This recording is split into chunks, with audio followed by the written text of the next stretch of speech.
Game romance! Let's go, baby!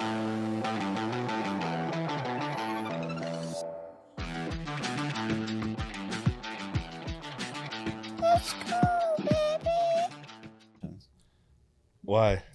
Sometimes I have to record videos like for teaching and stuff. Okay. And like I have my own microphone because if I used to make recordings with my headphones, but then it doesn't look or sound good. Yeah. So I got me one of these, not as professional as this one. Do you have it? Is that at home or it's At actually home? at work? Yeah. I do all my office stuff from home. Oh, you get to work at home. I see. I That's understand. it. The Last of Us, or Leave the World Behind. Leave the world behind. You don't know what that movie is? I haven't I seen that think one. I've seen it. I can't picture the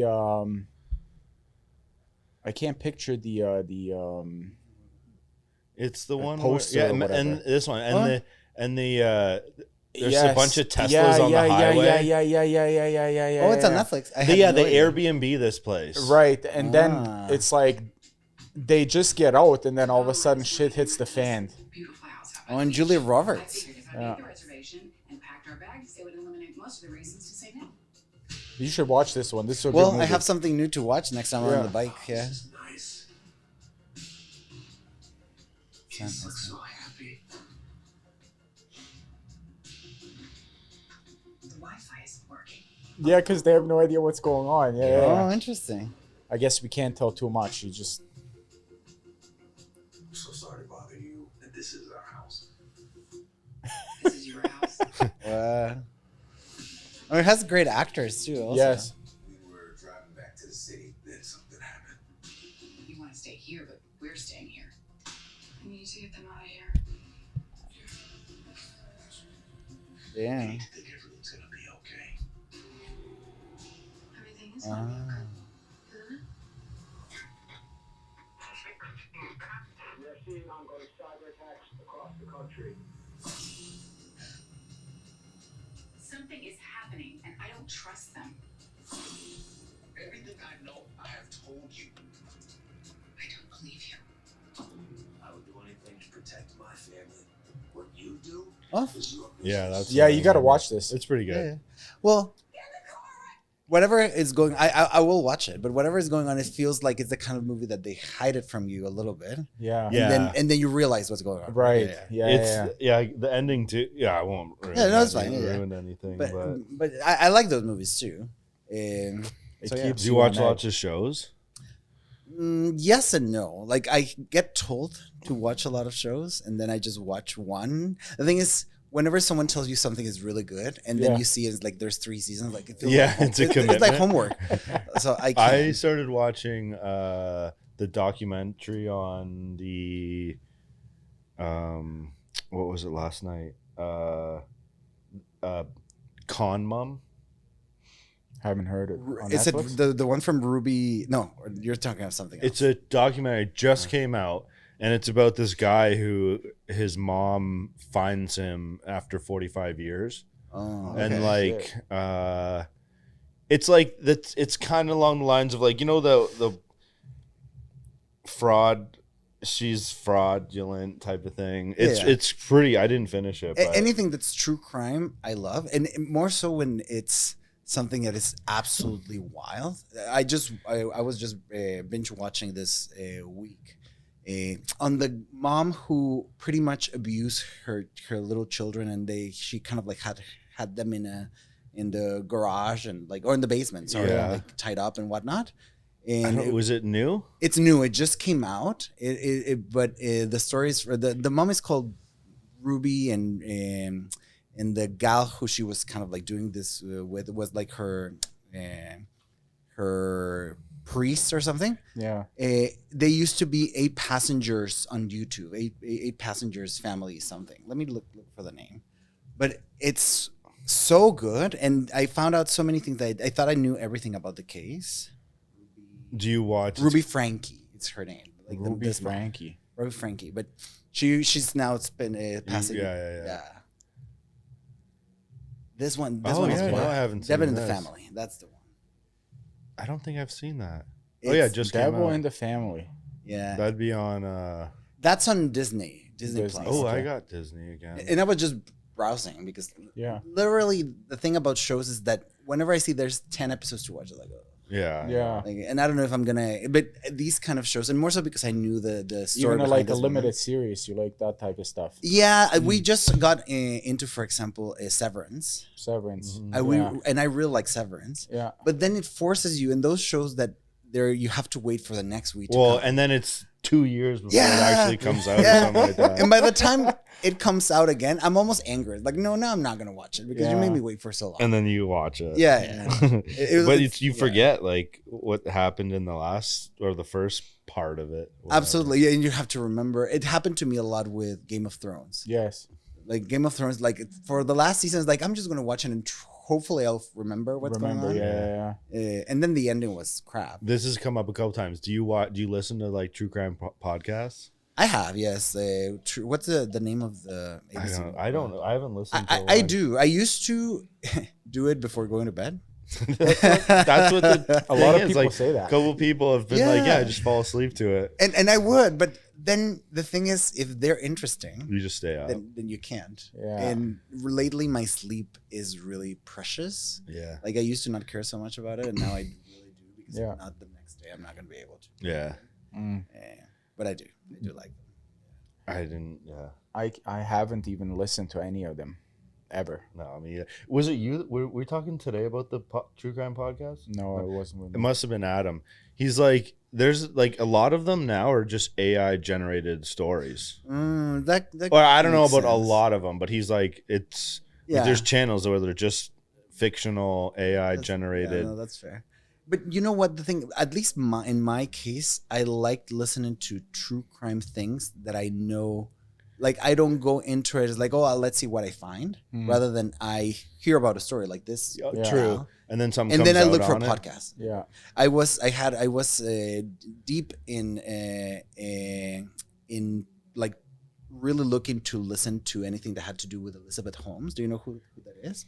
Elizabeth Holmes is this gal who, like a decade ago or so, swore by that she could come up with something that, with a drop of blood, Yeah, we talked about this. Yeah. Yeah. you could do everything. Theranos. Theranos. Yeah. And I was in med school when she was doing this thing. So I would read it and I was like, this sounds widely creepy. But I was just a youngin. Yeah. I was like, sure, maybe it's happening. It's the place where Apple came from. Yeah. And you know what happened Yeah, with her. But I like going into like a trance of listening to these podcasts and watching these documentaries because it speaks on how stupid we are, like as humankind, Well, that- to right. let her go and The do last that. podcast or a couple ago now, Tyler, a buddy of mine, he's at Western. He has his PhD and he stem cells and cancer, Nice. and he just I'll butcher it again, but he created or like come up with this technology, not really technology, the technology was there, but this process, and he described it for like ovarian cancer and testing like minuscule,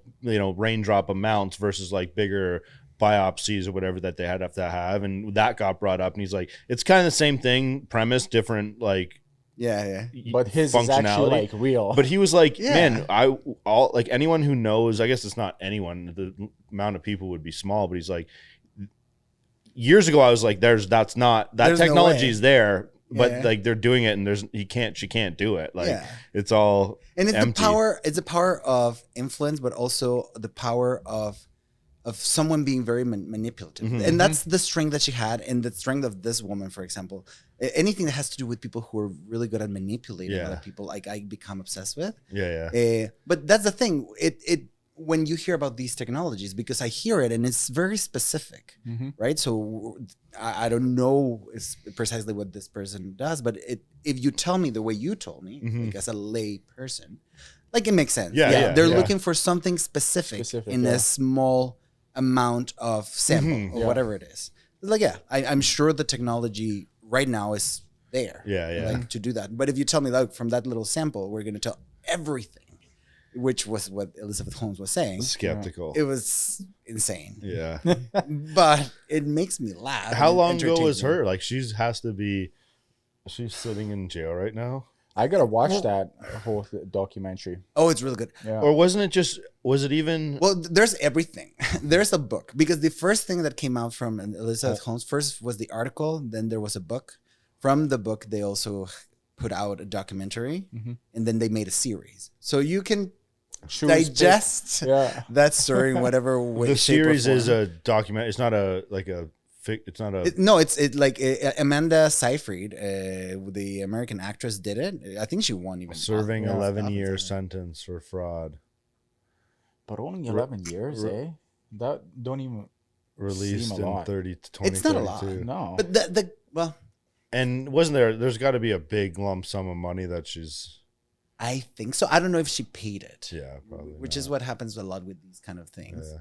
The thing is, she never really on her own killed anyone, but Yeah. she probably did delay a lot of people, Yeah. Mhm. and they did deliver a lot of results to people who really needed those results Yeah. Mhm. to get treatment. As Yeah. it's like, oh, you have nothing, and then Right. they probably did die eventually from Right. cancer. Right. But it's Yeah. hard to prove. Like, Yeah, it's a yeah. whole. And nother what do rabbit you hole. do? It's Yeah. kind of like very wishy-washy.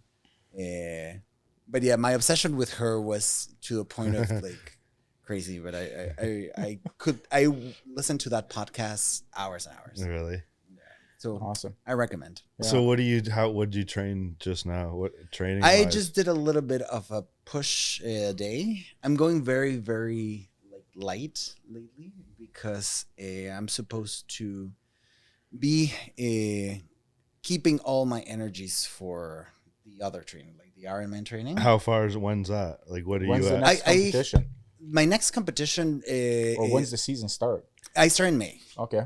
I start in May, but this year compared to the last 2 years, I've been doing this only for 3 years. Mhm. But compared to the last year where I did like 8 different triathlons, this year I'm only going to do 2.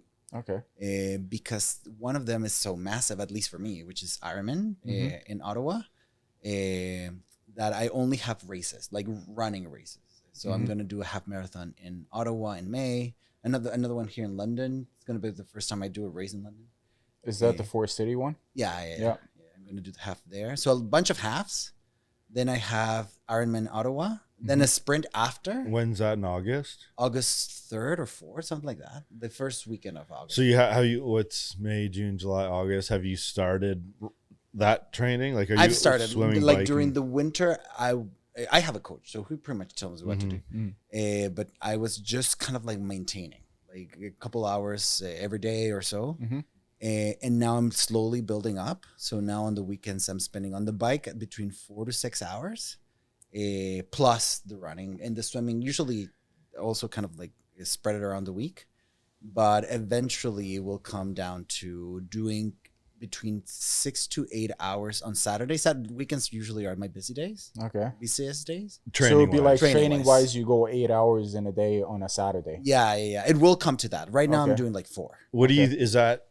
Is it just like multiply everything by 2 for compared to the 70? A little bit, because so the way that my coach explains it to me, like the shorter you do a triathlon, the more kind of like power you put into it, and the more kind of explosive it is.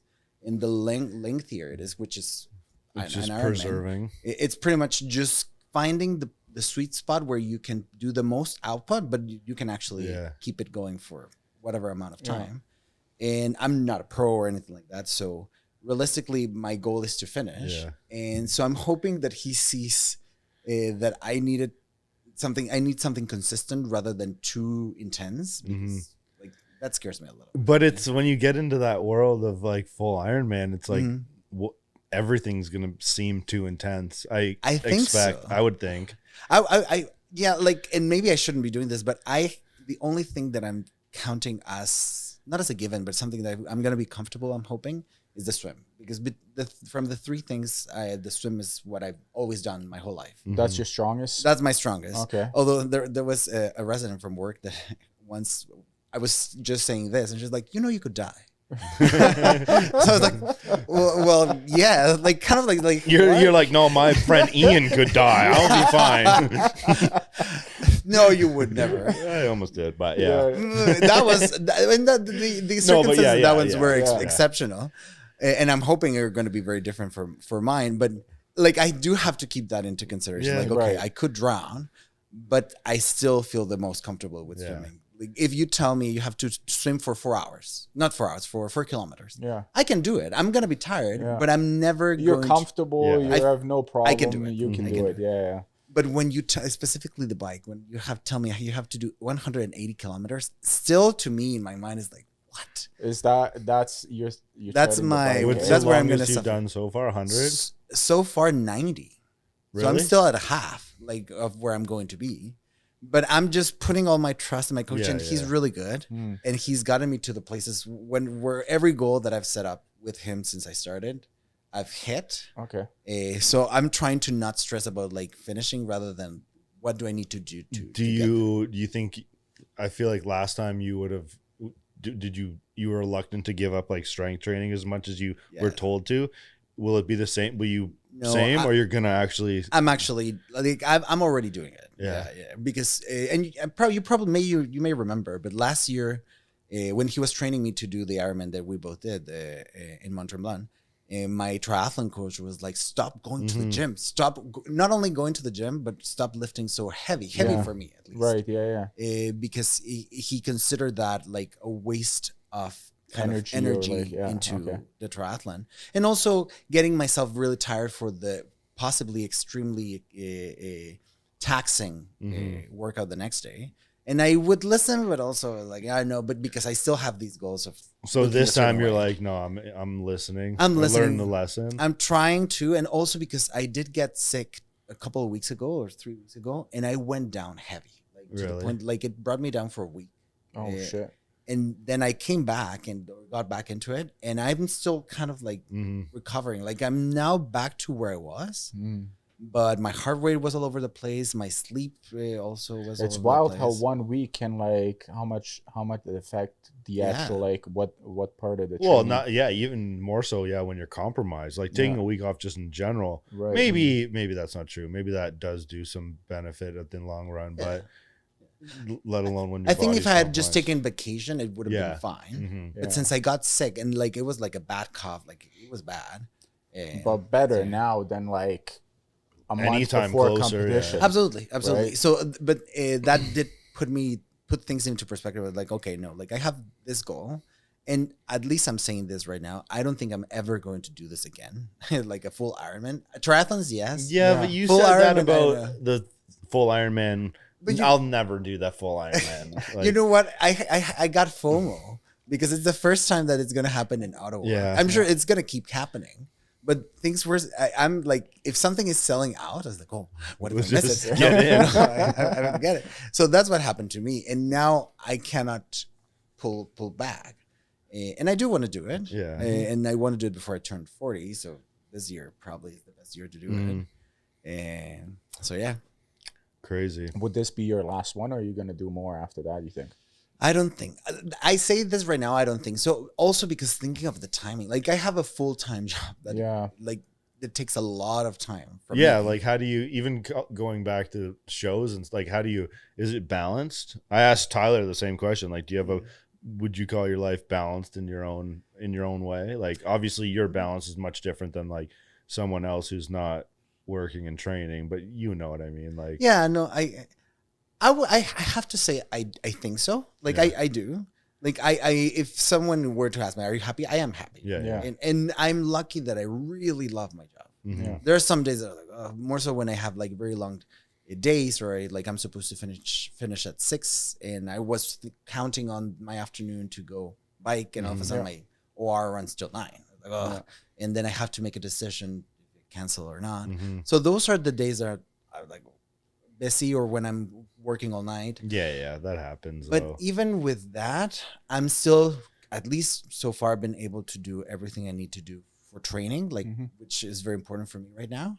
And for personal life also, like I still see my friends, I still Yeah. go out, I go to concerts I want to go. Do you Yeah, sleep? so You yeah. talk about sleep. Like, how many hours a night's optimal for you? So I really want to sleep at least 7.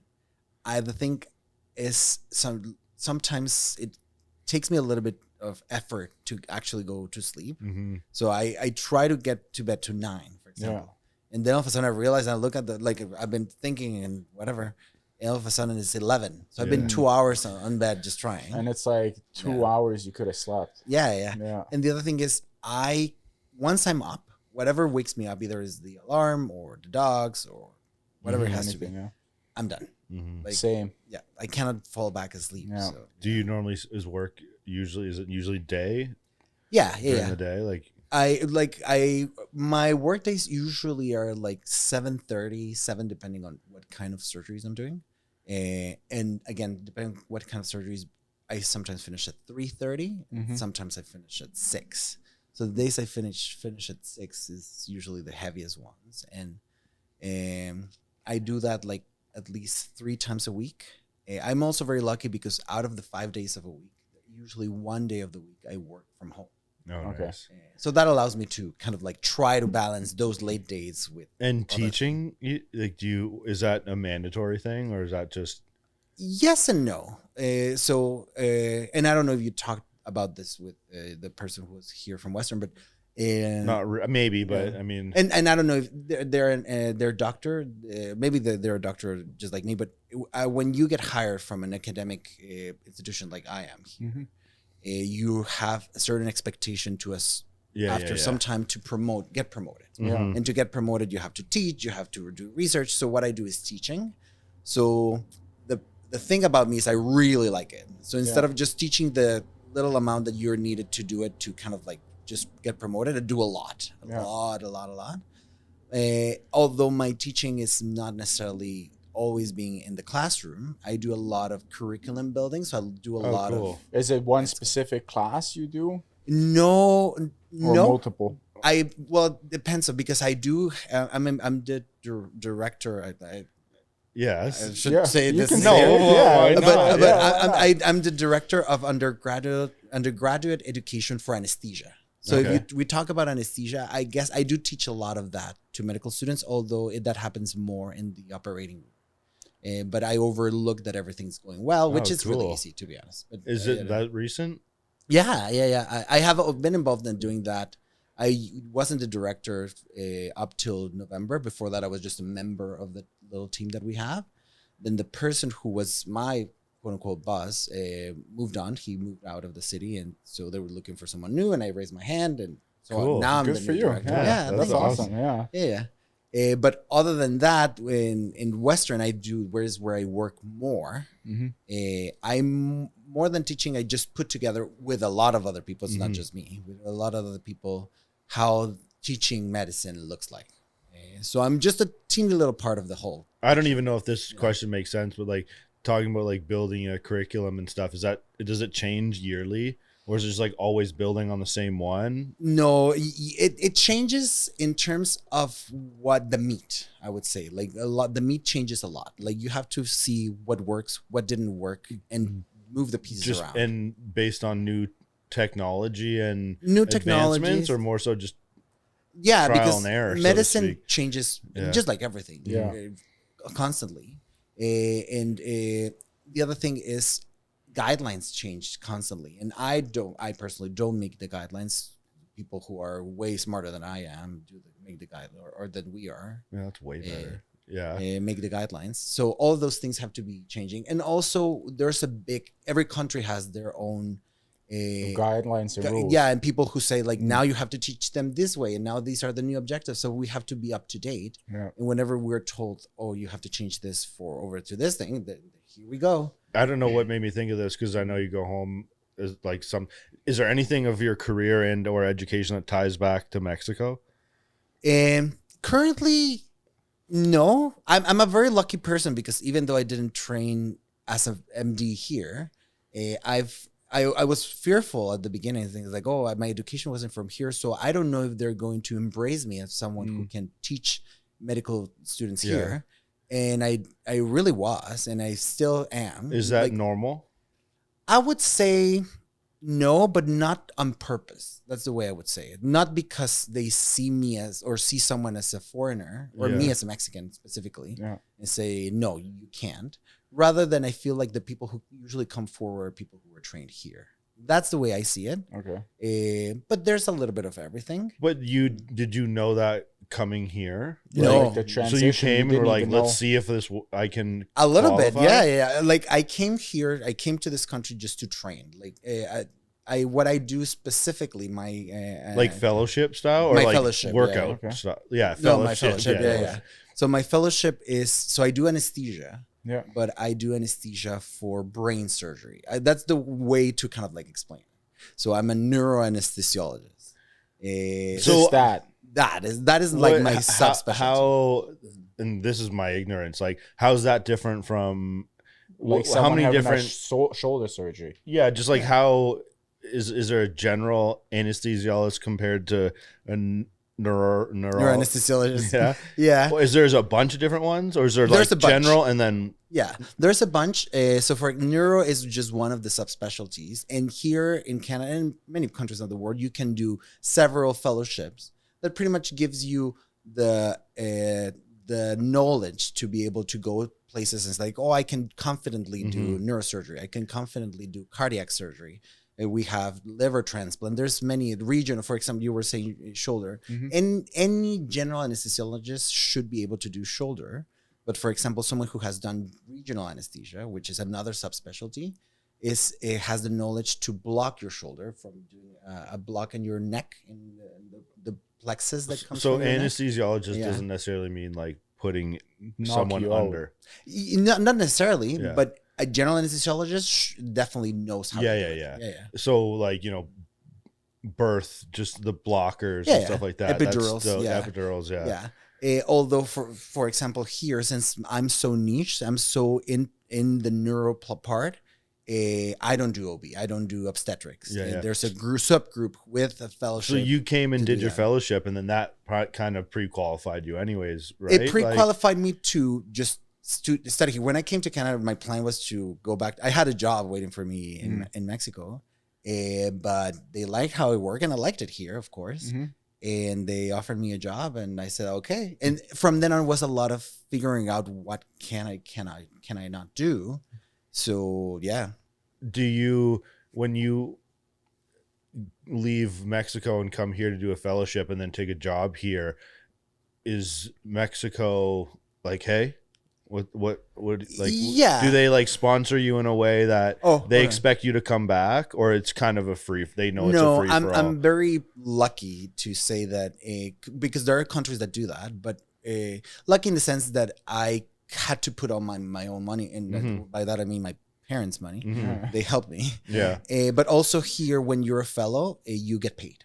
Oh, okay. So you, Canada specifically? the hospital. So or us now. Now I have to say us because now I'm part of. Will there the be different partnership. hospitals within Canada that don't pay, or There all might be. Canada? No, they usually they'll pay you, like, because in the end you're working for them. For That's the them, reality. yeah. So you do get paid, but still there's a lot of expenses to actually get here, right? Yeah. So my parents helped me a lot with that. There's some countries, and which ones I don't know, but there are some countries that do that. So if they put out the money to They bring you expect you here to come and back bring for a you, certain you amount have of to years go back. before you Yeah, can yeah. go back, or do kind of like Yes, but that was thankfully in a way that I could say if I wanted. yeah. That was not my case. There were some sad people, and my family's misses Yeah, of me a lot. course, But yeah.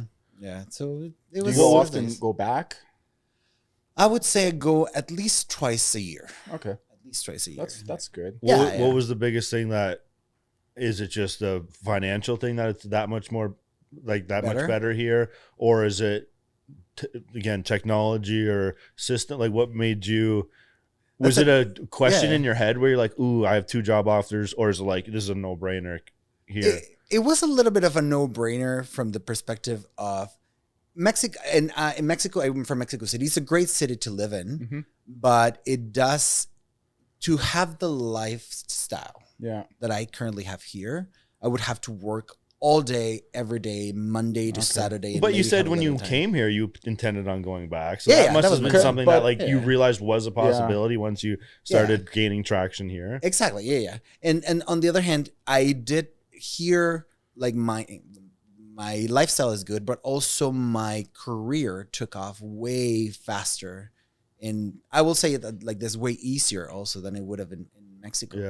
Yeah. So to me, that was the no-brainer part. for Is sure. it what is generally more competitive here, or it's definitely way more competitive here. So Oh, that's why I cool don't for take you it for then. granted. Yeah, Yeah, yeah. I was so lucky. I was so well, Wow. and I worked really hard. Yeah. It's not I luck worked really hard. necessarily. Like, But I was very lucky because I remember, and this is no secret or anything, but when I came the first year, I was focused, but I was focused because I wanted to do good. mhm, Yeah. Whenever I get into something, I'm gonna do great in this thing. mhm. So I was obsessed with that. Never, my obsession was like, I'm gonna convince them that they have to keep me. Mhm. Right. And I remember other fellows from other subspecialties being very looking for the way to convince people and how are they going to like me so they keep me. Because a lot of other people from other countries come with that expectation. It's just a reality. Yeah. And some people do it and some people don't. And I remember in my year, every person who was gunning for it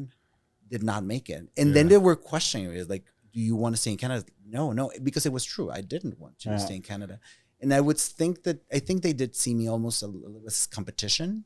But that's reassuring Yeah. that like the best does rise to the top, and it's not just this superficial. I want to believe so, right? Yeah. But in my case, at that least, says it yeah. is. It does kind of happen that way. Yeah. When generally, I mean, just in today, it doesn't. And I mean, always happen I like that. hope they're doing great where they are, and I'm sure they are. Yeah. But it is competitive, and the reality is that there are also so many jobs for what we do because we're so specific. Yeah. So yeah, That's kind of actually in a weird way a lot like Tyler too, because of his specific expertise and his meshing of stem cells and cancer research. That he kind of said the same thing, that Right. it separates him. So he's kind of by nature in this different category of who wants him and what his options are. And the thing is, someone who does what I do, like in neuroanesthesia, there's a lot of surgeries from neurosurgery that everyone can do. Yeah. That's the real, like spine surgery, a brain tumor, many of those things. I could never sit in front of a group and say like, oh, only I can do it. Yeah, That's yeah. true.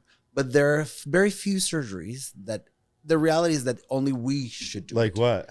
And it's not a rule, but for example, a craniotomy for an aneurysm. Do you know what an aneurysm is? An aneurysm it can be any artery on your body or any blood vessel that usually they should be just like a tube. Okay. And sometimes there's a protrusion, like a little balloon popping out from that artery. And it can be in your aorta, in the abdomen, or in the thorax, or it can be on your brain, for example. So if there's an aneurysm on your brain, and usually you don't know, but if it bursts and it starts bleeding in your head, then the most likely you're going to die. But that's what we call a hemorrhagic stroke. But sometimes, for whatever reason, we find out either it's by accident or they had a headache or the bleeding that they had was very minimal, so they didn't die. But then if that patient needs surgery, which means opening up sometimes, not but opening up their skull and finding that aneurysm and clipping that aneurysm, which is done by the neurosurgeons, not by me. Yeah. But we tend to have the best knowledge to provide the best anesthesia for that surgery, which implies what can we do as anesthesiologists to make sure that the brain is what we call relaxed, is kind of like loose.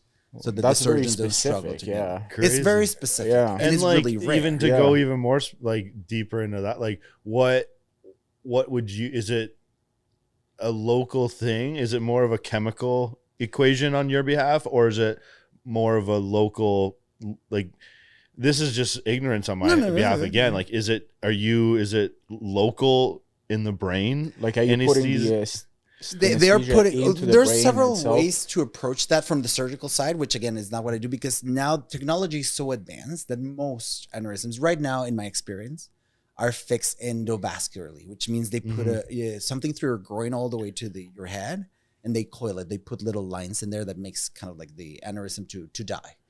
But when they have to clip it, we have certain ways from many perspectives, from the physiology perspective, from the pharmacologic perspective, to give anesthesia to a patient in a way that the brain is going to be the best that we can make it for the surgeon. Is there like an unlimited, like for you and figuring out the pharmacology aspect of it? Is there just like an endless amount of chemicals and stuff, or I don't know, compounds or whatever you call them to? We have a number of tools. Unlimited, they are not. There's sometimes, and I mean it for this kind of surgery, but in any other brain tumor, etc., when we've done everything that we can, and still the surgeon is like, "Oh, I can see crap." Like, okay, I've done everything I can. Sometimes that does happen, but I pride myself in doing, and all of my colleagues are really good at doing this. But I pride myself with making sure that when they're getting there, like I take a look, it's like, oh, the brain looks good. Yeah. Brain looks good. And if it doesn't, then what haven't I done yet? And when that I you could say brain looks good, what's giving you that? Like visually, are you going off of data? Is it both, or is It's it a little bit of the visually? Like sometimes you can take a look at how the brain is looking, and if it's looking, it sounds a little bit ew. Yeah, But no. if it's bulging, Yeah. you're like, oh, it's very edematous. It's very full of water. Then, or it could be because of there's a tumor, etc. But many times, or what I try to do is kind of like to take a look and like, oh, the brain looks relaxed. There's a little bit of a gap in between where the skull is and where the brain is. and that's via like MRIs? Or... No, we're looking at it. Yeah. So it's okay. open. Yeah. Oh, I see brains skull. every day of my life. No Every way. day? That's so cool. Most days. Yeah. So when you go in, you start literally from the surgery start until finish. Until the end is The done. And we wake up the most patients. Right. Yeah, like And what's the longest you ever been in a surgery for? my longest so far, it's been a while actually, but it was 16 hours. But it wasn't for a brain surgery, it's a spine surgery. But 16 hours. Yes. In that particular one, was it just problematic, or is that just how long it was? It was supposed a to little bit planned. It was a little bit because it was problematic in that case. And again, we don't do this very often, like surgeons or us, but it was what we call a 360. So pretty much it meant it was a very unstable spine. And I think it was a tumor, I don't remember. But we had to first, or they had to do first I think we went first posterior, meaning the back. So we had to put the patient under, do all the lines that we have to do, put the patient facing down so they can do the back of the back. And then once they were done, closed up, and then flip the patient. And then we have to bring surgeons to work from the front. To work from the front. But when you work specifically from the lumbar spine, they have to go through the abdomen. Not any surgeon can just go and expose that. So you just Yeah. you just go in and try and make And your they way had to through. move everything around. No way. So a vascular surgeon, I think it was a vascular surgeon, came in and moved everything around. Like all the organs, everything. So then finally the neurosurgeon could come in and do their thing in the spine. So all of that process took around 16 hours. And you're there. It's at least like other guys, like this, other surgeons are leaving, other ones are coming in, but you're still sticking around. Do you plan for the 16 hours, or We did was it that. just like, That surgery, if I'm not mistaken, because it's been literally like 4 years. It was two of us, so we give each other breaks. So it's not too like it's really difficult. But it wasn't too bad because I wasn't in the room for 16 hours. That would have been wild. Yeah. But it's very taxing. I think we didn't work for the next 2 days.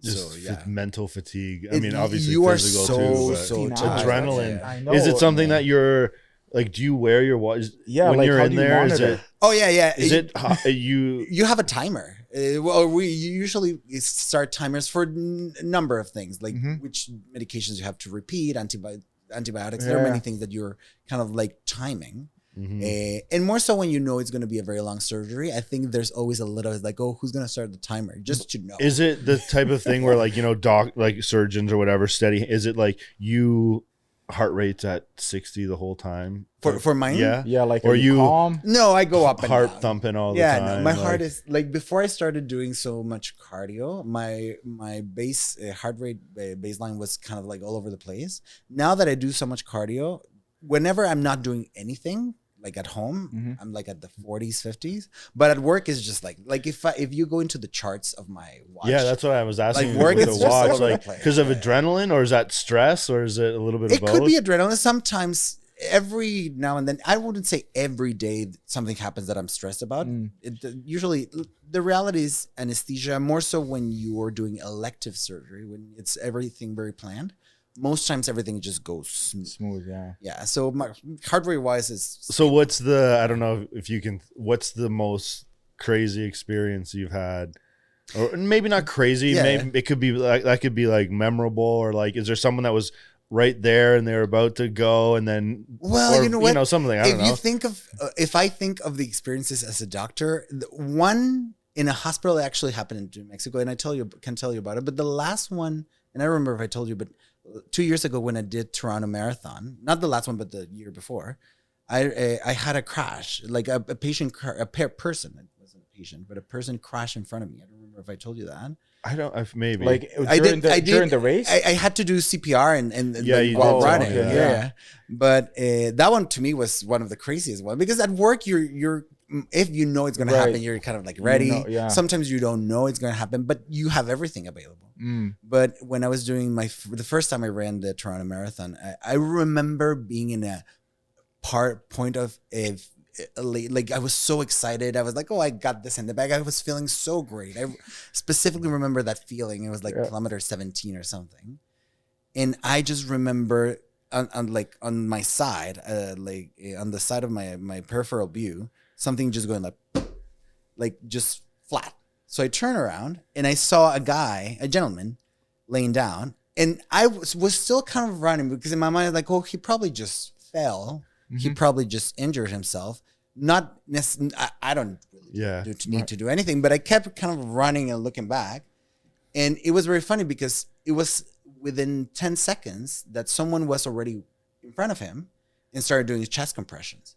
So I saw that, and I tell my friends, like, the first thing that came into my mind was when my mom, like, you're a doctor. You have to take these responsibilities. So I stopped my watch, and I did. It's so funny. It's like, I gotta stop. This isn't gonna count. Yeah. I did stop. It was like, okay, my time. Yeah. And then I went ahead, and turned out that the woman who was giving compressions, she's a nurse from somewhere around here. I forget where. Not here in London, but and she was an ICU nurse, which was a perfect duo, really, because she knew what she was doing. Yeah. In a high stress environment. And then it was like, oh, and I'm an anesthesiologist. So we pretty much started doing CPR on this person. You're like, with this Gatorade and this gel and this a little bit of salt, we can get this guy nice and comfortable. It was the funniest thing, because she was doing compression. I was taking time. Someone who was there in the crowd called for an ambulance. So they brought rather quickly, within 2 minutes, they had this little bike with what we call the external defibrillator. Yeah. So we connected him right away, and it was just, it's usually even for a layperson, this device is designed for it to be easy to use. But even with us, it's even easier, because you just put it on there. And so he got a shock. He pretty much, I cannot say this for certain, but I'm pretty certain that he had some sort of arrhythmia, probably what we call BTAC, because he came to right away. Wow. So he just pretty much needed a shock. Yeah. And he came to, and then the ambulance was just arriving. And I just remember the feeling of this gal and me just being like, oh, okay, so all right, let's go back to the race. I swear, I was like, so odd. They don't need us anymore. But had that not have happened, would he have passed away? It's hard to tell, because like that was a heart attack or no stroke? The thing is, or something. Yeah, I guess. Yeah, because what he had possibly could have stopped the flow of his heart. So he really needed compressions. Had someone not seen him, or pretty much just stood by and waited, he probably could have died. But since compressions was started like in 10 seconds, and again, it wasn't even me, it was this other gal. But between the both of us, we're compressing for 2 minutes until the device came in, and he was fine. Do you talk to that guy still or anything like that? No, I remember because we were trying to gather information, and his name was Latino. And I don't know if you know this, but the Toronto Marathon is very well visited by Latin America, South America, because it's cheapish and everyone can get in. It's not like Chicago that you have to whatever. So anyways, I was talking to him in Spanish when he was done. And he said that his family was with him. So I was like, oh, okay. Well, have a good luck. Have a good Bye. Start my watch. What else am I going to do, right? Yeah. So, yeah. And he got here. I'm sure he speaks English. Yeah. He was fine. And I'm sure he did fine. He probably didn't finish that marathon. So, yeah. Crazy. That's wild, one of yeah. the crazy But ones. that's something. That's something even outside that, of the hospital, yeah, right? like that's cool. still what sticks Yeah. out Yeah. for you is like real Yeah. lifetime events. The thing, I really wanted to break my record in that marathon. And you were on And then I target. couldn't. Yeah, I was like, ugh. Had that person not tried to die in front of me, I would have done it. No, that's awesome. So yeah, the other stories from here, like they're not really that. They could be exciting for someone. Yeah, like you're me. probably Yeah, but if I tell you, you're gonna be like, oh sure, yeah, that happened. One of the craziest things that ever happened to me was when I was a resident. But when we put someone under, we use propofol. You probably have used from propofol. I'm sure you've heard of fentanyl. So those drugs that we're allowed and we understand how to use properly. And then once all of those are in and someone is fully asleep, we need usually to relax them. We use a medication that pretty much goes into your muscles and makes them relaxed. But you're never meant to give those when someone is awake. And you probably heard us like, oh, I don't want to be awake and feel it. Like that should never. Can it happen? Yes, should never happen. So we're very careful for that. Anyways, when I was a resident, this back in Mexico, I remember being on what we call the ward on the floor, just seeing a patient for whatever reason, and someone calling a code. So it was right across from me. So I go in, and it was this patient. She was looking blue, and she was just grabbing, like laying flat, grabbing the sheets, going like this. but couldn't move really. Couldn't move. So to me, like someone who is trying to, you have to think into differentials, things that could be going on, and what do I need to know to differentiate between these things. Right. So to me, right away, it was like, oh, it looks almost as an anaphylaxis, as someone who has really bad allergic reaction or asthma because of the way she was breathing. Yeah. But her blood pressure was very, very high, and which does not match with what anaphylaxis usually their blood pressure drop like, drastically. Yeah. So whatever things I was thinking of, they weren't really matching what it should be, and I could just see her eyes going like this. And then I asked, like, has she eaten something? Maybe she has something stuck down her throat. I was like, no, her food was just arriving. And she was there for some sort of like a urinary infection. And so I asked, like, what medications? I did? Just a muscle relaxant. Like, a muscle relaxant for what? Oh, for the pain. And I just remember turning around, and this, you learn a lot in medicine through simulation. And I remembered a simulation case in which someone was delivering a drug through the IV that wasn't supposed to be given. And I thought of it and I see it. And I remember it being labeled like very dangerous. What is this? So the nurse had been asked from a doctor to give a muscle relaxant to this patient. And she just picked the heaviest one. And in she the just cabinet. picked the one that we use in the OR, not like Buscopan that you can get Yeah. at your local pharmacy. No, she chose the high grade anesthesiology only, and she was given it, which is crazy, by the pharmacy. So this patient pretty much was going through one of the biggest fears for many people, which is being relaxed Yeah. and aware. And she couldn't breathe, and she was starting to not being able to breathe. So she had to bring a crash car and breathe for her. Like, Get her everything's heart gonna be. yeah. Lungs. And she sued, and I think she won. Yeah. Yeah. Would I was not involved. I was the one who did the Right. things right. Yeah. But that one was crazy. Yeah. So And then stuff those like things. that doesn't happen that often, realistically. Like, it shouldn't, and Yeah. I would think it never does, and I don't think it would ever happen here. This was Mexico. just because there's so many barriers that it has to get Absolutely. through, and like Absolutely. the pharmacist to the nurse to then to Here, if a patient says like, "Oh, I had a Advil, and it gave me a headache," it immediately becomes a red flag and no Advil, and then they go so Yeah. far as like anything that could be related to Advil, you're gonna get prompts and you're gonna get calls like, "Are you sure?" So here it would never happen. there's a lot of safe faults and Yeah. And so, anyways, Crazy. So what's the next? Would you always see yourself being? Is Western? Where would be the most, whether it's prestigious or desirable place to go in Canada for your job? Is it here? For my job, it depends on how you see it. If you think about neuroanesthesia, what I do, I would think people would want to be in places like Toronto, maybe UBC. There's very few places actually in the country that, not that have neuroanesthesia, but that have a fellowship in neuroanesthesia. Oh, which is really? Different, yeah. And we have probably several places, and many hospitals, even not big hospitals like here or London or Toronto, that do neurosurgery. They do funny neurosurgery 'cause, in like- Windsor, for example, Yeah. without a neuroanesthesia department. But yeah, they tend to want to be in bigger cities. Here we're accredited, just like Toronto, for that matter, by our North American society. We have a society in North America. It's based in the U.S., but it's U.S. Canada. So if someone trains here, they're certified by that. In North America. So we're really like, it's a good place to do what I do. My subspecialty is not the most sought after compared to many others because a lot of people find it boring.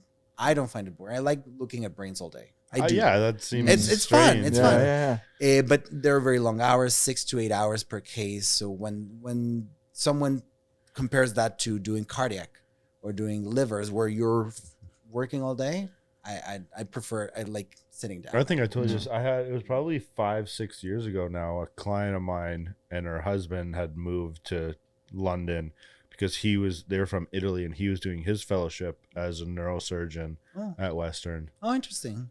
Yeah. Do you know who that was? No. I'd have to, that's why I got my phone. Oh, I'd you have to don't- look. I'll yeah, find out yeah. after. Yeah. He's not here. I know he went back to Italy. But that would have been, maybe 6 years ago. Probably longer than I think, but Yeah, because neurosurgery here has, I should know this, but they have at least 3 fellowships. Like they can do radiology, so they can do anything that has to do endovascular. They do epilepsy. They do what we call functional, so people who have Parkinson's, for example. So if you've ever seen Grey's Anatomy or those shows where they're stimulating the brain and people are shaking and then they stop shaking, we do that here, for example.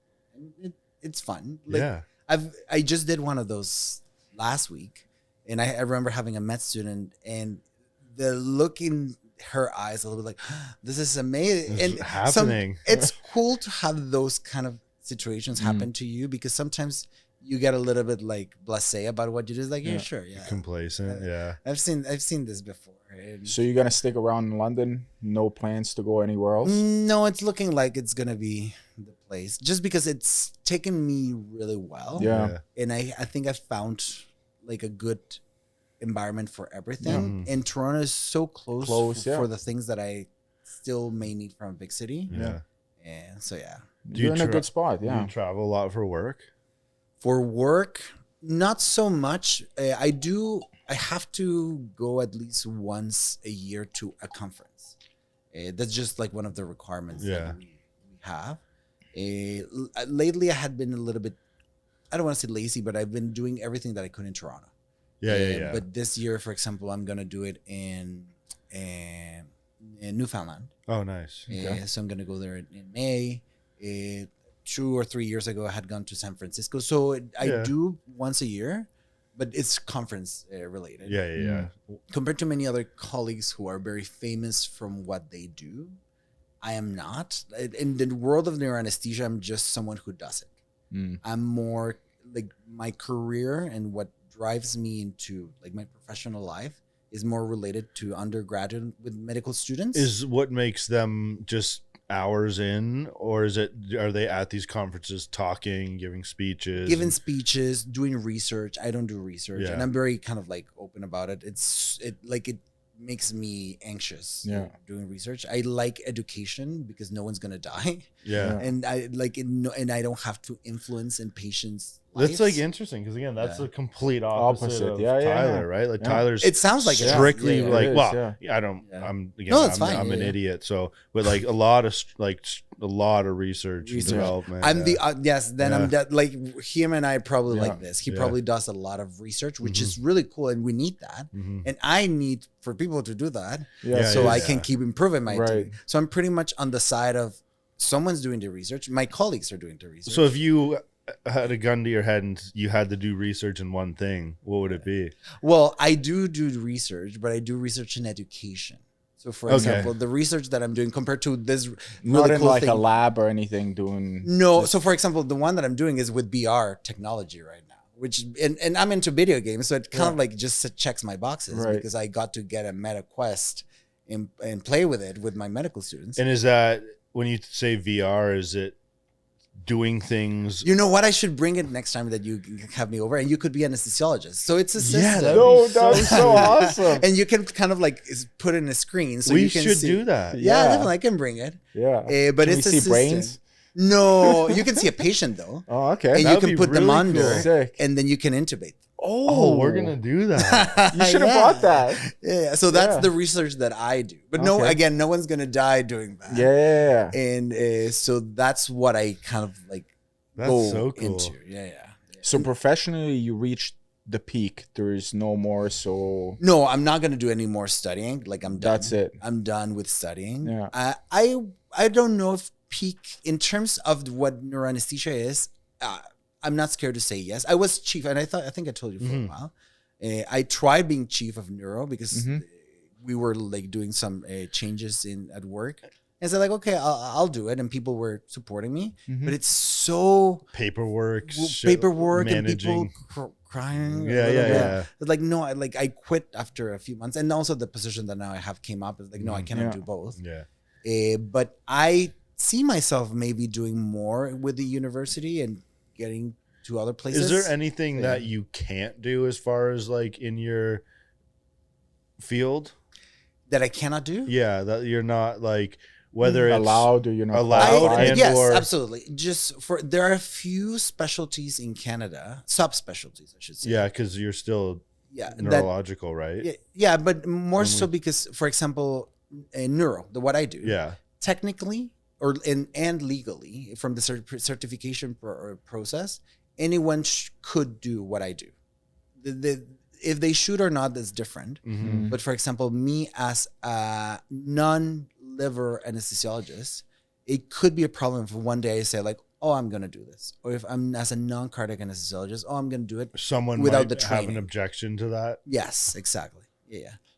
So that's where it comes to. What but I don't want to do it. either. I was Hypothetically, if gonna there's say. like no one around and someone has to do it, Yes, you'd have yes. to do it. And it can happen. Mm, but okay. then the lines are a little bit grayish.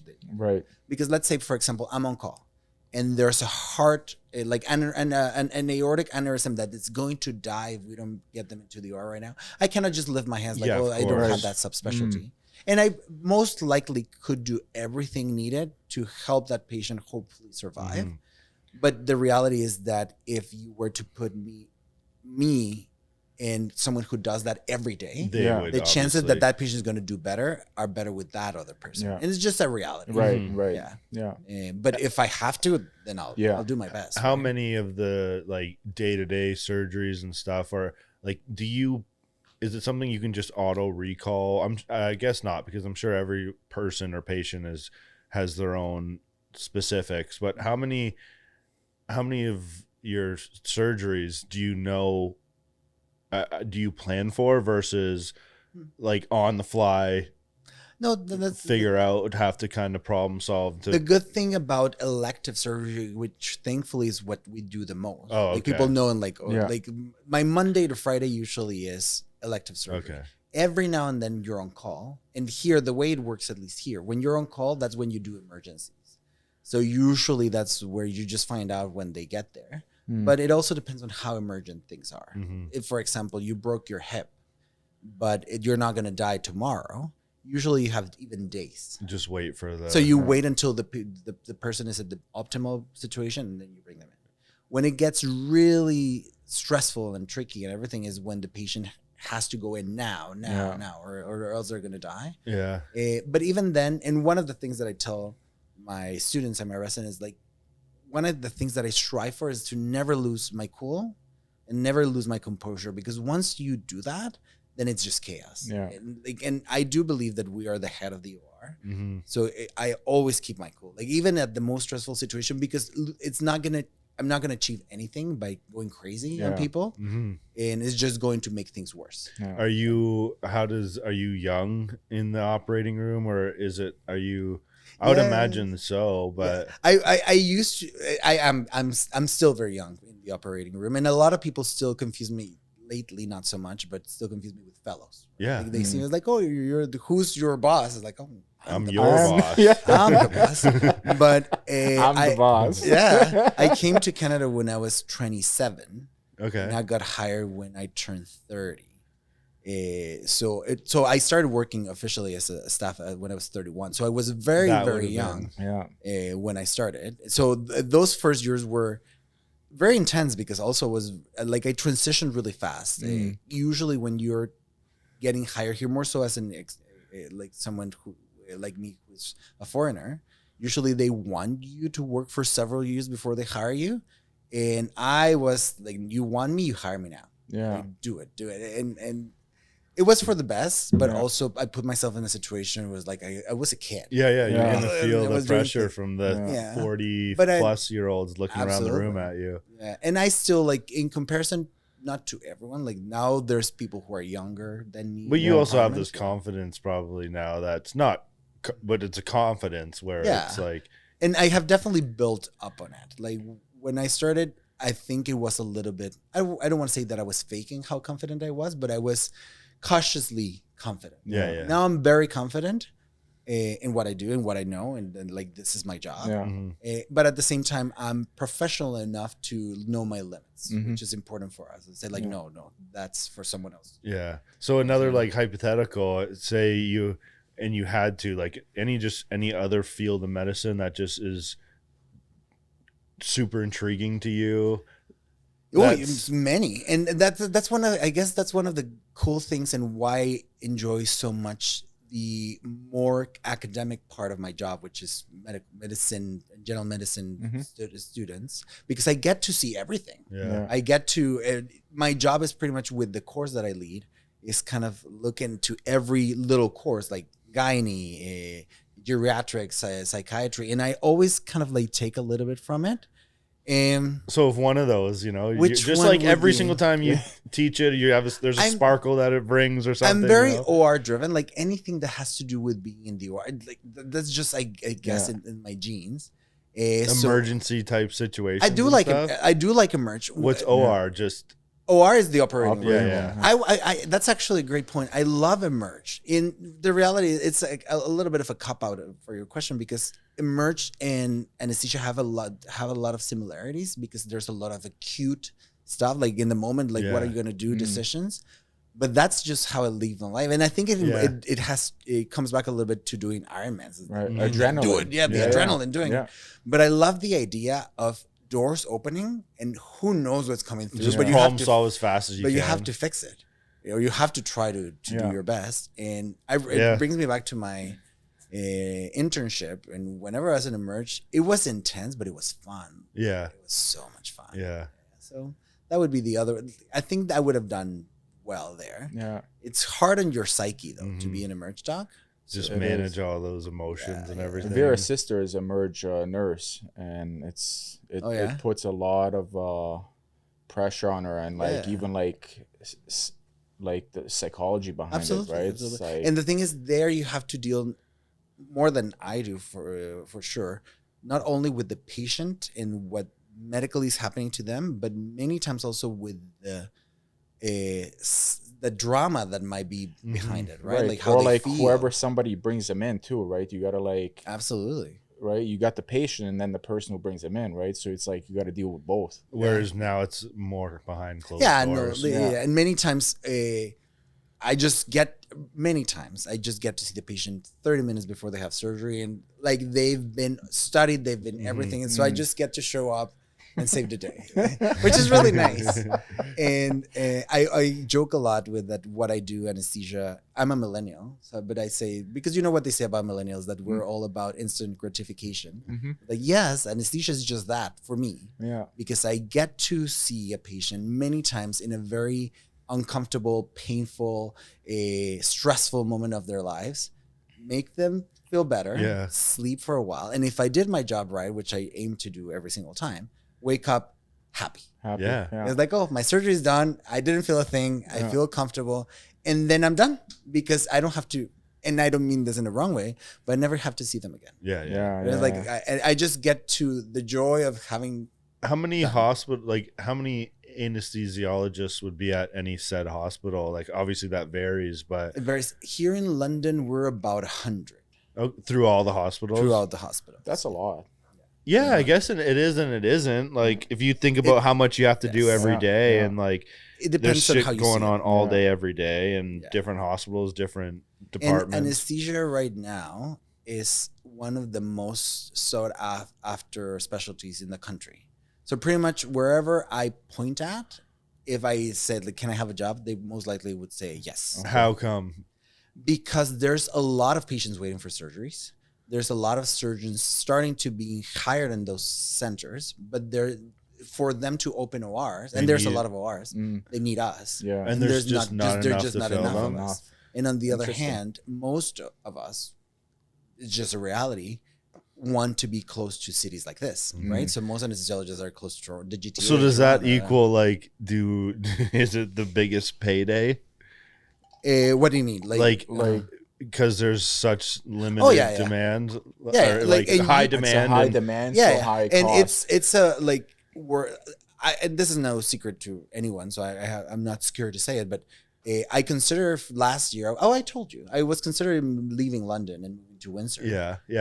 Because there were some things that I wasn't so happy about here, and so I was like, oh, in Windsor I liked because I could keep the bond with Western because we still have a campus there. And I went, and like in a minute they were offering me a job and they were showing me everything, and they were really, really nice. I have to say that it in the end wasn't a match, but to me it speaks how easy it would be for me to, if tomorrow I hate my job here, or I just have to leave move London, anywhere and get a I job. could go somewhere else. Do certain do you just put a number and say this is the number, or is it all set in stone? No, like just like every physician in Canada, there's like all the anesthesiologists can't just say this is my number. No, you and can't. you gotta No, pay the it. government has There's very guidelines. specific guidelines, and we call them codes. Is it based on years in? No, it's based on what surgery you're doing, how sick the patient is, and what surgery they're having. So it's a very complex, and it's not just us; it's everyone. But and I don't know who gets to decide. I want to believe that there's there's a board probably. There must I guess be, yeah. with it, even though it could be a weird question, who's the highest paid actor in the room in an operating room? That's a good question. If you were, it depends on the surgeon. But I will say this: from what I can tell, and from what I've heard and seen, one of the biggest well-paid surgeons. Speaking about the open kind of the general healthcare system, not without talking about private, transplant surgeons and cardiac surgeons, they do really, really well. Thinking about how much time they have to invest, in a given time. Because if you were to compare per for minute example, or per hour is, if you think of someone who does OB, who does obstetrics, they have a large number of patients, but in 24 hours.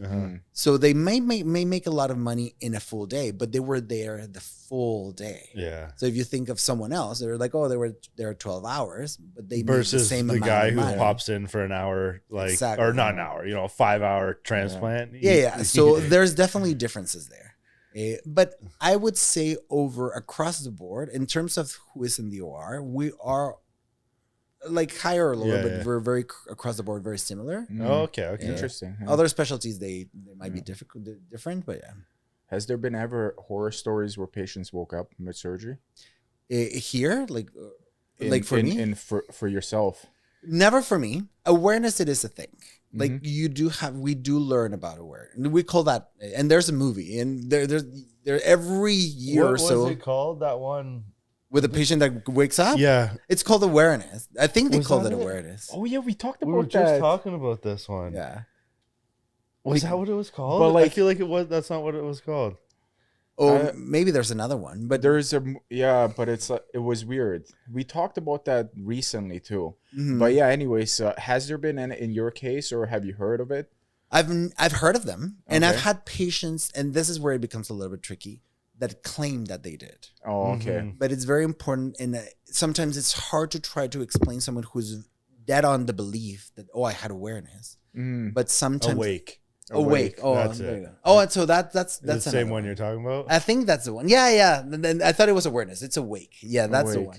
But this one, I've never seen the movie, but I've been told that in this one they're actually aiming Yes. to keep him awake. Yeah, there was Yeah. like a twist to it, right? They were Yeah, trying yeah. to. I don't know. I haven't seen the movie, so I won't Yeah. watch it. Don't Which is spoil it. crazy. It's insane. Do you watch these and was like, this is stupid? I'd It rather would be watch like stupid. South Park or Like I would something. be like, So don't even bother watching it. Yeah, It will no, just I make would you never. angry. It's like this is bullshit. yeah, like that could never, unless the anesthesiologist. And I haven't seen the movie. This was internet. it was something like that. Like Yeah, like this I'm one. sure it yeah. says it in the Yeah. thing. But it can happen.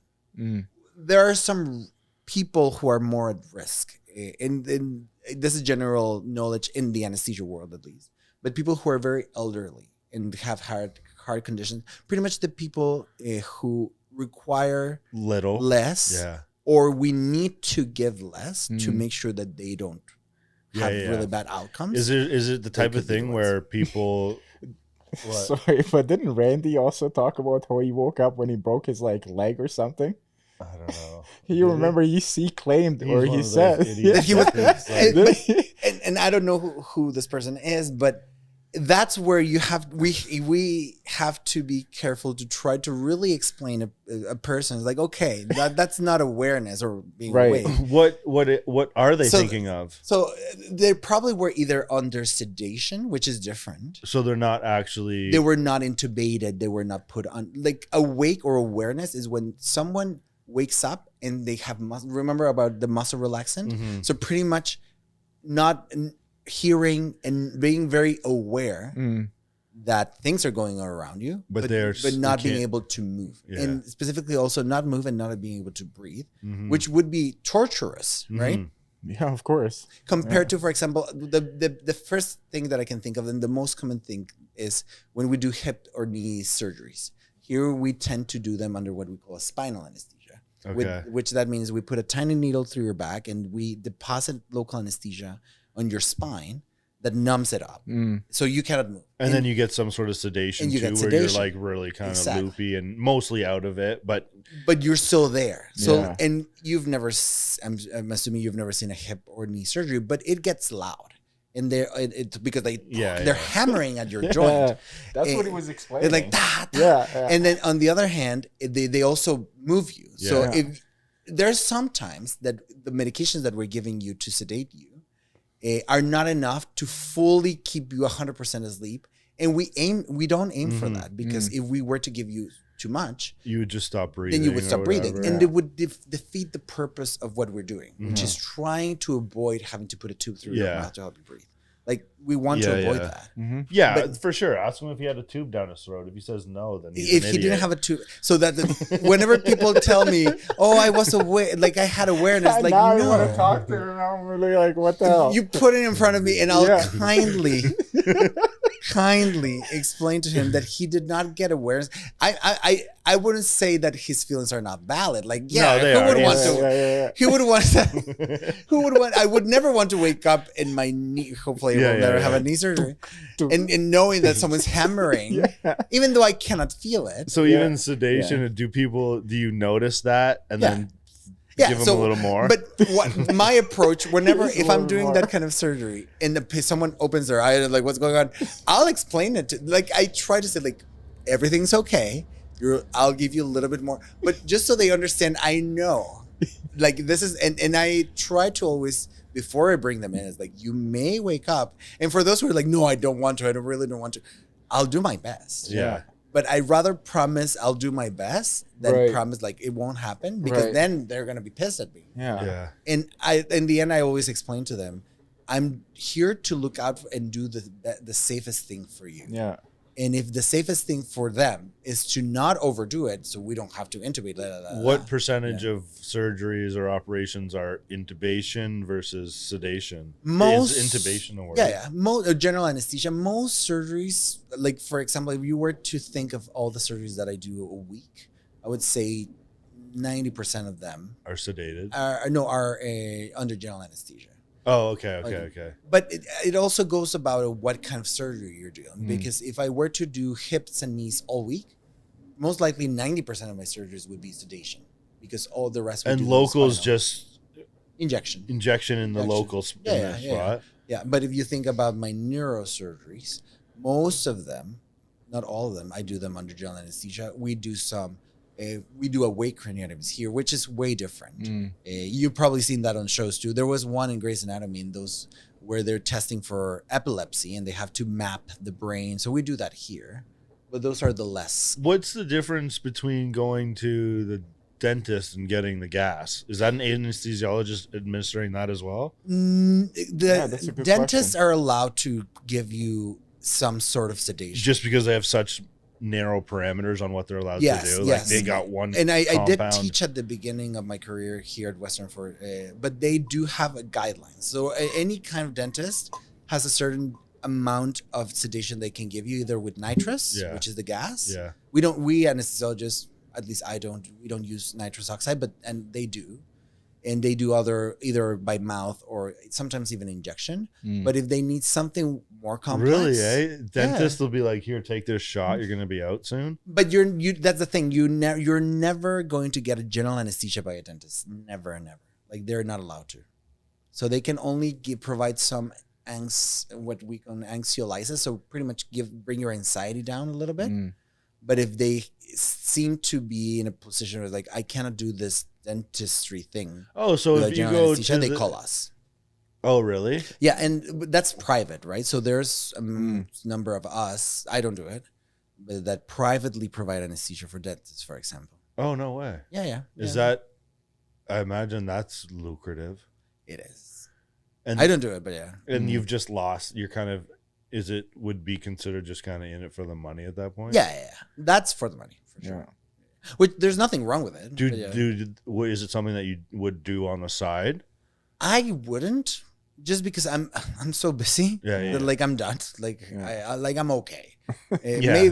Maybe when I'm older. So never say never. But right now, I'm like, no, I'm good. Interesting. What kind of stuff would require that from a dentist? So for example, a really bad like laying down molars. Sometimes that's the first thing I think of it, but because that happened to me. Sometimes if they really have to try to yank that thing out of it and it's just not coming out, no matter how much local they give you, it can be very, very painful and uncomfortable. So for that, they usually call for general anesthesia. There's other. Oh, I'm putting it all local. I mean, you mean again local, like in the gums and stuff. Yeah, like most dental procedures they can do without us. Yeah, and they bill for that. So they charge you. The patient. The patient will pay for it. Yeah, like, oh, I gave you sedation. Here's another. I don't know how much, but right. Yeah. Thousands. I wouldn't think so, but a couple hundred probably. I'm thinking. Interesting. That's a guesstimation. Yeah. Wow. So yeah, but next time I come, I just need to figure out where my BR is, but we can connect it to your TV so you can be an anesthesiologist. Yeah, and I'll do that. I'll mirror this TV and we'll put it all on. Like that would be really cool. Imagine that I'll be teaching you how to intubate someone. The that would patient be can die. so cool. Imagine the patient dies. We'll put a bet on it. Let's see if you can save it. Is there like a metric where how do you tell who did better? Well, the thing, because this system I didn't create, it's a system from the US. Do you get an that we're overall testing. score on it or something like that? You get timing, and in the end, the way it's planned by them is to simulate as much as we can being in the OR. And for us, the important thing is that it's done fast, or else the patient's gonna stop breathing, die, right? So that would be the metric. Like, really, is like the patient survived. Yes, the patient survived. No, then okay, you have. I see it being like, it's heart rate. If something wears off, you're in this zone, or it comes down a lot. At least with airway stuff, which is the most likely thing that I will be trying to teach with these kind of systems, is if the SAT, the oxygen saturation, starts dropping, and if they cannot figure out what to do, and the patient dies, then I'll be like, okay, try again, and that will never happen with us because we would never allow that to happen. But it's a safe way for them to learn, because if they die, the patient dies in simulation, who cares, right? Right. But it's like that's what it's there for. But that's what it's there for, exactly. Yeah. So that's what. That would be so cool. I know. Yeah. That's next wild. time. Fortnite's not going to have anything on this next time. And here I am playing Dead by Daylight. Right? Talk about anxiety. What really gets your heart rate going? Yes. Not. Yeah. You'll have to download Day by Daylight so I can show you how to play that one. That one's fun. I will. And you can do like co-ops and whatnot. Yeah. It's fun. I will for sure. Yeah. Awesome. You got to work tomorrow? I do have to work tomorrow, so what I need time? to. Are you allowed to? What do you got on the schedule tomorrow? Tomorrow I'm doing ortho, so I'm doing those kind of surgeries that we were talking about, the hips and knees. Oh, cool. Which I don't do often, but it's and it's all just bundled into one day. Generally, like it's kind of all the same. Usually it's 3 or 4, depending on what they're doing. Knees usually are a little bit faster. So I have no idea which. And then what else after that? What you training tomorrow wise? Tomorrow, that's a good question. I should know because. Have you been back in? Do you go to aquatic center? No, I haven't gone. Tomorrow I'm swimming. Actually, I have a 4-kilometer swim. Where are you gonna do that? I do it. Isn't that so painful? When I go to Damien Warner, because the pool in Damien Warner is 20 meters. So it's 20 meters, and you want to do 4 kilometers. This is half the one we. So it's 5 meters shorter than the one that we do. Not we do. Well, yeah, that one. Yeah. So it's painful. It's painful because you're people, just back and forth, back and forth and back and forth. But the problem with the aquatic center here is that the time that they have just does not work for me. Yeah, just doesn't. I wonder if there's somebody who just sits there and is like, man, this guy's been going. I've been told so many times. Like, you okay? Are you all right? No, like, but probably, like, what do people chirp you for it? And the people usually are fine. Like, no one minds it. Yeah. But I feel like they feel for me. It's like, this guy. Like, because what I end up, like, I do 4 kilometers within an hour and a half. Yeah. But in an hour and a half. Yeah, but like an hour and a half, just like.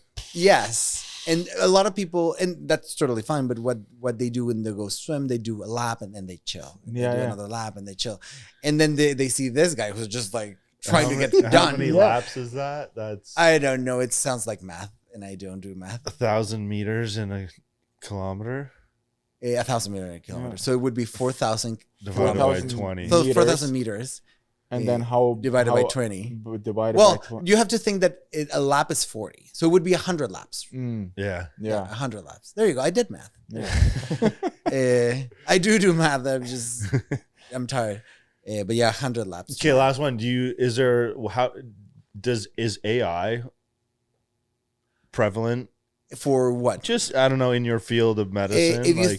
Yes and no. Like, if you think about my subspecialty, my specialty and my subspecialty, I know there's a lot of people saying out there like, oh, it's going to come and replace doctors. Yes and no. It depends on what kind of doctor. Yeah, I guess is in your day-to-day, is there things that you can utilize it as a tool for in your field or not really? No, not really. Not really, because AI, it's a great tool. Don't get me, like, I have nothing necessarily against AI, but the feel that my specialty requires, and many things in medicine require, AI just does not have. Yeah. It's funny to say it this way, but sometimes I just see a patient and my book might be telling me like, oh, you have to do 2 milligrams per kilo, yada, yada, of this. They're like, no, I'm going to do 1. I'm gonna do one and see how it goes before I do the full two. This So is you just gotta a free. feel for it. You gotta feel for it. And yeah. then and you just know it because you've done this. I've only done it for 10 years, but there's people that have been doing what I'm doing for 30. So they have even a better feel than I do. And that just does not come with AI. Yeah. And there's simply not anything out there yet. And I'm thinking it's still going to be a very long time that can replace me. Yeah. Now, in terms of education, it's a whole other story. Yeah, for sure. I The guess. amount of submissions that we get driven by AI, it's tricky. It's very, very tricky. So we have to find a way to be a step ahead. And the stance that I have about AI is, okay, we cannot condemn it. We cannot deny it because it's just there. So I use the example of calculators. I was born in a time where calculators were already there. But we know historically that when calculators came out, people were like losing their minds and teachers were losing their minds. Like, oh no, this is the worst thing that have happened. And no, we passed it and now we use it every day. But you don't want people like, you know, these students now and stuff to be underqualified when the time comes. Like, how do you manage determine that? Like, how do you? It becomes, it is quite tricky. So we have, from the perspective of the use, we have like specific kind of like rules and saying like you can only use it for these circumstances, and if you're told not to, you don't have to.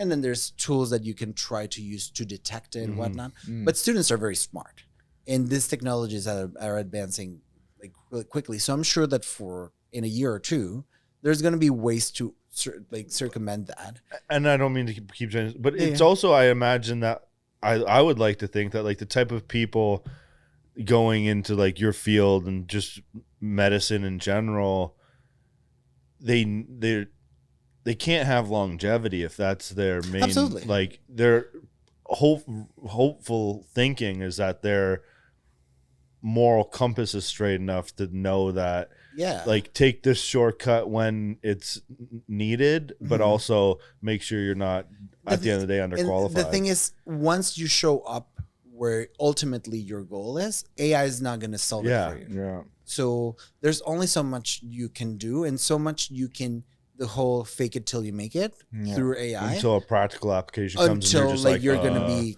a like, loss. Yeah, exactly. So we're the best right now I can do is try to pass that point onto our students and hope for the best. But I do think there will have to be some adaptation in the sense that like, okay, we need to get to a place where AI can be used for them to study, can be used for them for many other ways. Make it more productive. But at the end of the line, when I have to test them, when they have to put up to work, assignments, exams, that the way that we put them together, AI is not going to be a tool for them. Right. What the answer for that is, I still don't know, but I'm working on that. Yeah. So that's actually one of the big things that we have currently going on is like, what are we going to do? How are we going to adapt to this? So we're working on that. Yeah.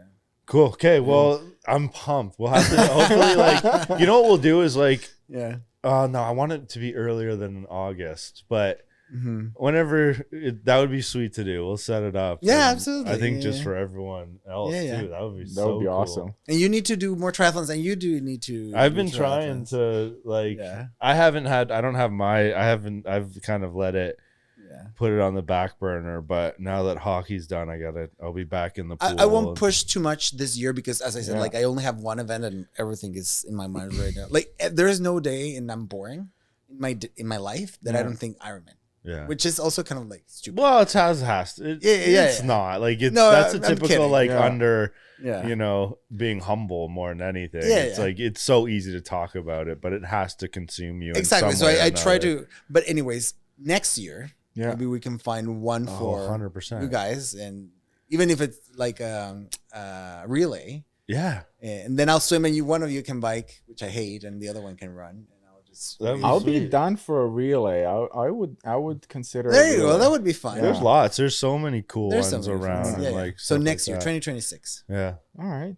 There you go. And then first a relay, and then a full. Well, or like a full triathlon. Let's try a relay first, and then we'll go from there. Good. You got it. Yeah. Like okay. Cool. Yeah. All right. Okay. Well, thank you so much, Aldo. Yeah. No thank problem. You. My pleasure. Until next time. Thanks for listening. See ya.